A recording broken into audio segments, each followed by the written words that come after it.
I didn't have the luxury of saying, oh, I can wait on that until tomorrow. It had to be done today.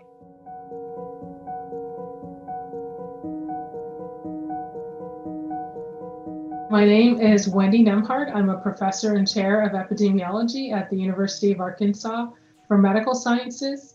I am a fellow in the Health Innovators Fellowship at the Aspen Institute. I'm in the 5th class. For most people, the pandemic was a time of pause. A lot of things slowed down in their life.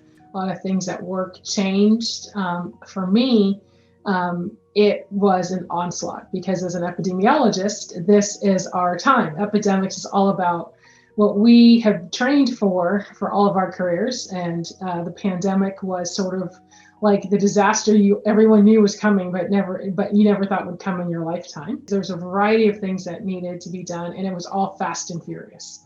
And so I spent many days in back-to-back meetings with leadership, and then spent all night literally working on the assignments that I had been given. There was a time when I was writing like 3 grant proposals in 7 weeks. I mean, it was just brutal. These were NIH grants to look at an immune response to the SARS-CoV-2 infection because we still don't know very much about how the body responds to the infection. We're wanting to see if there are racial and ethnic differences in immune response. And what makes this a special project is that it's part of a larger NIH network. Everything was time sensitive, so I didn't have the luxury of saying, oh, I can wait on that until tomorrow. It had to be done today. So 2020 was a time of chaos, but it was also an incredible opportunity for leadership because I was tapped to do things that I had never done before. I've learned over the years that one of the things that has made me a good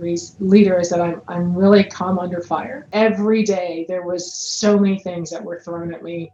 A lot of curveballs, a lot of unexpected. And if I were prone to anger, frustration, or letting those things overwhelm me, then I would not have been able to function. So I was able to just literally just pivot on a dime and just without emotions getting in the way, just kind of do that. And so I was able to keep my team calm, the faculty calm, and just say, okay, this is where we are, and this is what's happening. And we're going to move with it. Thankfully for me, I had a great team in place with all the different hats that I wear. So not only being a department chair, but also being a center director. We had many projects going on already that were non-COVID related. And so I could marshal the troops and say, okay, I need your help. Okay. And so I was able to deploy some of my staff into new roles. I also have a second weapon, I think, and that's humor. I can find something funny anywhere, and that serves me well. So even in the midst of stress and chaos and being overwhelmed, I can always find something to laugh about. And that breaks the tension and it helps people around me feel less stressed. Scientifically, everything we thought we knew, this virus threw out the window, right? So now we have to adjust. The nice thing was that in this specific situation, nobody knew anything. For the first time in our history, we were in a situation where we were actually flying by the seat of our pants every moment of every day.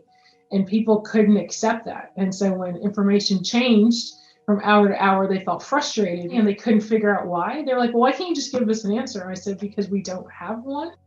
And we're doing the best we can to get that. That's what really helped, is just to be brutally honest with people, even when there was really, truly no information available. My hope is that this is not a wasted opportunity. There's a saying, never waste a good crisis. We shouldn't waste this opportunity professionally, personally, spiritually, or mentally.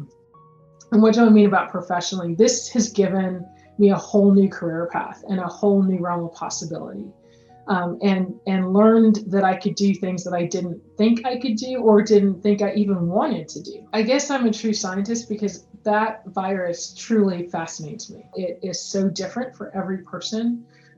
Really fascinated about the long-term consequences in people who've had the illness. So that's what keeps me going in this pandemic. For people professionally, let COVID-19 be an opportunity to explore and do things you may not have even thought was worth considering. So don't waste a good crisis in any part of our lives, and leverage that for the better.